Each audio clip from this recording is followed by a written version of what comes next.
Welcome back, students. Good morning. How are you? Today we are doing sixth question. Juhi sells a washing machine for rupees 13,500. She loses 20% in the bargain. What was the price at which she bought it? जूही ने कोई washing machine cell की और उस पे उसने 20% loss किए. So students, हमें ये पता करना है उसने सेलिंग प्राइस दिया इस बार. पहले क्या दिया? Selling price. और क्या दिया? लॉस. देखो, उसने सेलिंग प्राइस दे दिया 13,500 रुपीज और उसने 20% उसको बेचते हुए जब उसने उसको सेल किया तो किसी ने बार्गेनिंग की और 20% उसने उस पर लॉस लिया. कि आपका लॉस हुआ 20%, सेलिंग प्राइस हुआ ये. तो ये पूछ रहा है कि उसका कॉस्ट प्राइस कितना था. अब आपको पता है ये जो लॉस परसेंटेज है ये कॉस्ट प्राइस पे होती है और कॉस्ट प्राइस हमारे पास नहीं है. तो या तो आप कॉस्ट प्राइस को लेट कर लीजिए या फिर यूनिटरी मेथड 100 लेट कर लीजिए. ठीक है. So cost price of washing machine. पहले वाला क्वेश्चन इजी इसीलिए था, उसमें कॉस्ट प्राइस दिया था और आपने कॉस्ट प्राइस का 20% फाइंड आउट कर लिया था. अगर यहाँ पे ये कॉस्ट प्राइस देता तो हम सीधा 20% फाइंड आउट कर लेते और उसमें से वो माइनस कर देते, क्योंकि लॉस था. प्रॉफिट हमें ऐड करना होता है और लॉस माइनस करना होता है सेलिंग प्राइस निकालने के लिए. लेकिन इसने इस बार कॉस्ट प्राइस नहीं दिया, तो इसीलिए हमें क्या मानना पड़ेगा? Let cost price of washing machine be X rupees. Okay. Now loss percentage 20%. Loss कितना हुआ? 20% ऑफ x. x का 20% लॉस हुआ ना.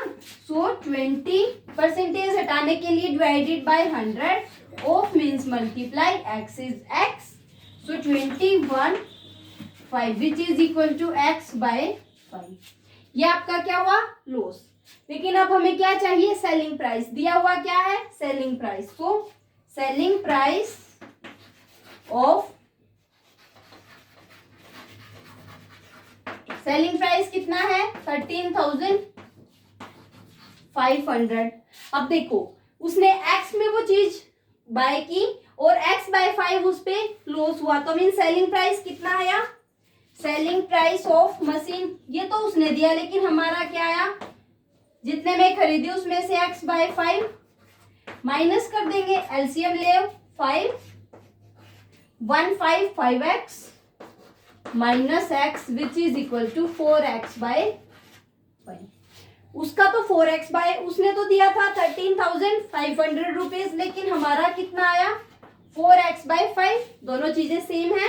सो 4x by 5 is equal to 13,500. हमें x की वैल्यू फाइंड आउट करनी है. हम क्या करेंगे? इस 5 को ट्रांसपोज कर देंगे, या डिवीजन में है उधर मल्टीप्लीकेशन में, और ये 4 यहाँ x के साथ मल्टीप्लाई में है उधर जाने के बाद डिवाइड में. 4 1 इज 4 ये डिवाइड होगा ना, लास्ट में 2 0 है. डिविजिबिलिटी रूल से लास्ट वाली 2 डिजिट 4 से डिविजिबल होनी चाहिए. 4 3 is 12 and 4 3 is 12. 4 7 is 4 3 is 12. 1 4 3 is 12. 3 4 7 is 28 and 2 4 5 is 50. So 5 5 is 25. 2 5 7 is 35 and 2 37. 3 5 3 are 15 plus 3 18 and 1 5 3 are 15 plus 1 17. x की वैल्यू कितनी आई? 16,875 रुपीज. ये हमारा क्या आया? Cost price. ये मेथड आपको थोड़ा सा टफ लग रहा होगा. इसके अलावा आप यूनिटरी मेथड भी लगा सकते हो, क्योंकि आपने लीनियर इक्वेशन पढ़ी है, इसीलिए मैंने ये मेथड आपको बताया. अगर आप वो वाला रूल लगाते हैं आप इससे कर सकते हो. अभी नेक्स्ट एक और मेथड बताती हूँ कि अगर आपका कॉस्ट प्राइस मान लिया आपने 20 है. Let the cost price of washing machine be 100. आप लेट कर लो कि आपका कॉस्ट प्राइस 100 रुपीज है. अब 100 रुपीज पे आपका लॉस कितना हुआ, लॉस कितना हुआ 20 रुपीज। सो 20% कहो या 20 एक ही बात है, क्योंकि इस बार हमारा होल कितना ऑलरेडी 100। सो लॉस कितना हुआ आपका 20 rupees. Selling price of washing machine, आप बताओ सेलिंग प्राइस कितना हुआ। अगर आपका लॉस ही लिख दो आप, 100 में आपने वो ली, 20 उस पे लॉस हुआ, तो सेलिंग प्राइस कितना हुआ 80 रुपीज। ओके, अब आप देखिए जब आपका 80 रुपीज सेलिंग प्राइस था तो आपका कॉस्ट प्राइस 100 रुपीज था। अब हम लिखेंगे, ये मेथड आपको समझ आएगा, बहुत सारे बच्चे इसी को यूज करते हैं, ये यूनिटरी मेथड बोला जाता है। तो cost price of machine is 100 rupees when selling price is, when selling price कितना था 80 रुपीज। आपका कॉस्ट प्राइस 100 रुपीज है, जब आपका सेलिंग प्राइस 80 है। Cost price of machine is 1 rupees when selling price is 100 से 1 पे आए मीन्स डिवाइड होगा 100 बाय, आपका कॉस्ट प्राइस 100 रुपीज था, जब आपका सेलिंग प्राइस 80 रुपीज आया। अब आपका सेलिंग प्राइस अगर 1 है तो आपका कॉस्ट प्राइस कितना होगा 80 by 100। And now cost price of machine when selling price is 13,500। Okay students, so multiplied by 13,500।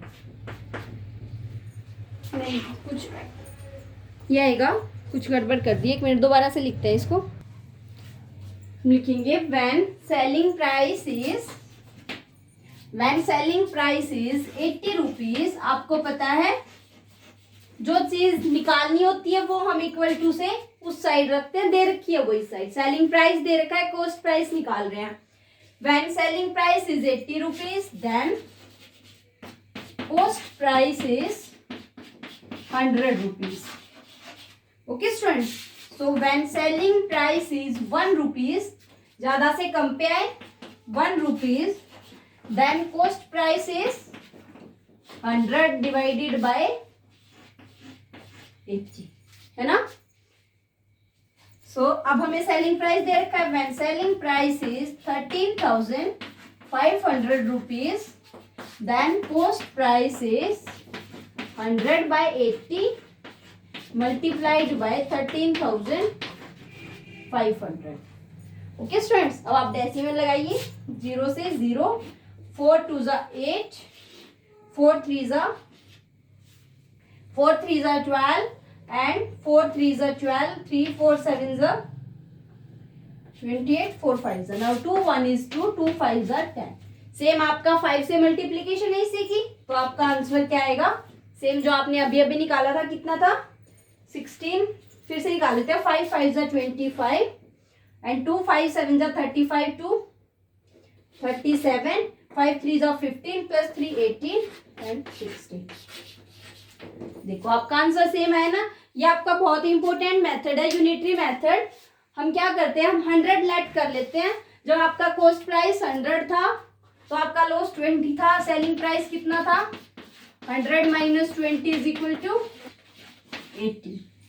Okay, अब आप देखिए जब आपका सेलिंग प्राइस 80 रुपीज था तो आपका कॉस्ट प्राइस आपने 100 माना हुआ है, 1 होगा देन 100 बाय 80 और सेलिंग प्राइस है कितना 13,500, तो आपका कॉस्ट प्राइस क्या होगा।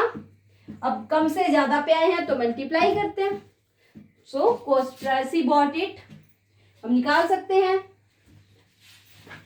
18,000 रुपीज वॉज द प्राइस। जब हम लिखेंगे तो वट की जगह आप क्या लिखो 16, लास्ट वन लाइन ये होनी चाहिए आपकी 16,875 rupees was the price at which she bought it. ये आपकी लास्ट लाइन होनी चाहिए कि उसने किसने में खरीदा 16,875 रुपीज। ओके स्टूडेंट्स, ये यूनिटरी मेथड है, आप यही यूज कीजिएगा। आप लेट भी कर सकते हैं, लीनियर इक्वेशन जिसको बहुत अच्छे से आती है वो लेट कीजिए, वो वाला मेथड ज्यादा इजी होता है बजाय इसके। लेकिन अगर लीनियर इक्वेशन नहीं आती तो आप मत कीजिएगा उसको। Okay students, so now come to the next question.